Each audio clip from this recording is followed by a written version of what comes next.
for instance, you got in the car to come here today. Did you start the car and go inspect and make sure all your lights were working before you got in the car? Well, you're presuming that I have a vehicle. Well, do you have a vehicle? Let's start with that. I do. Okay. Did you inspect all the lights to see if they I did not.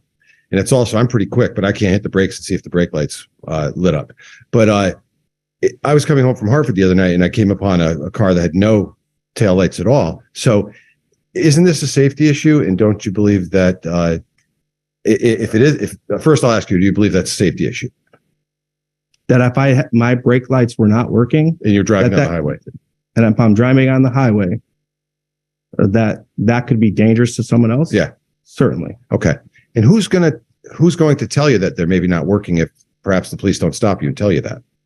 Well, I imagine the roadways are far outnumbered with other commuters than they are with police. So I would imagine that there's more likelihood that a good Samaritan would identify that for me than a police officer. And they would stop you and tell you? How would they tell you that?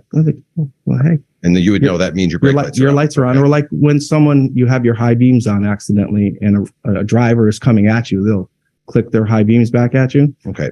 That would also be an issue where a fellow driver could alert you to a safety issue rather than a law enforcement agent. Okay. Thank you, Mr. Chairman.